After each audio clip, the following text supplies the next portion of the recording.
This is an updated video tutorial on how to process returns when dropshipping on eBay. In my previous returns video, I didn't cover this extra step, so please watch this video to learn how to properly handle returns when dropshipping on eBay.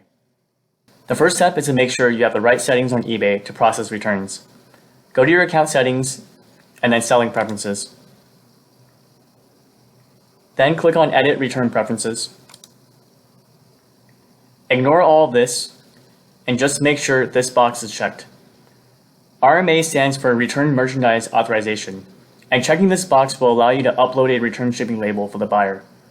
If you are offering free returns and you do not check this box, eBay will provide the buyer with a return label and charge you for the label once the buyer uses it. The return label that eBay provides has your personal address on the label, so buyers will send the item back to you instead of the supplier that you're using. Obviously, you don't want this to happen, so check the box. Then go to the addresses page under your account settings and edit the return address. This is a step I didn't cover in my previous returns video, which is really important if you want to completely avoid buyers shipping an item back to your personal address. If you don't edit this section, there is still a chance buyers will return the item back to your personal address, because the return address that is shown to buyers is your personal address, even if you upload a return label.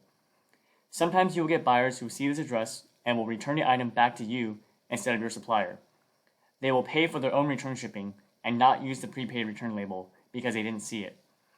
It's not really a big deal if they do this because you can just drop the item off at your local UPS once you get it, but it is more of a hassle for you. So, to avoid this altogether, a really simple fix is to edit the return address to say, "Please use the prepaid return label." That way, when buyers see the return address, it will not show your actual address, and therefore, they will be unable to return the item back to you. When you get a return request on eBay, you will need to send the buyer a return shipping label. You can do this by uploading your own label that you received from the supplier. To get a return label from the supplier, go to the website of your supplier and request a return for the item. In this case, Amazon is our supplier, so we are going to request a return on Amazon.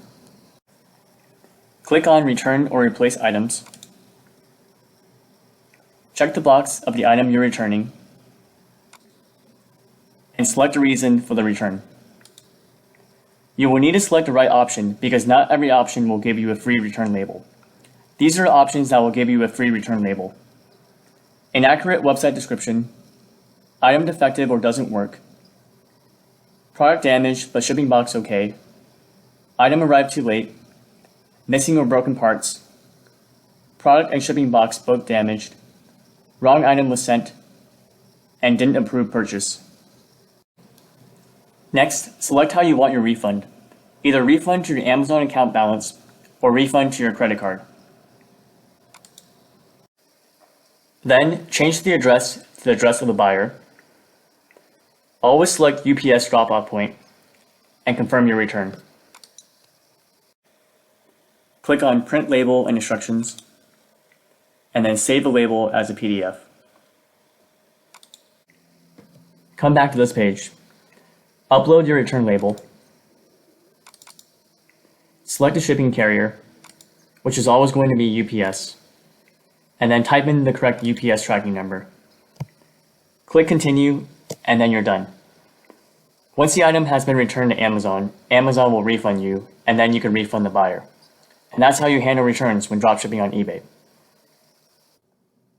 If you found this content useful, please like this video and subscribe to my channel. I will be posting new videos every week. If you would like to get started with dropshipping, please consider using my referral links below. Thank you so much for your support.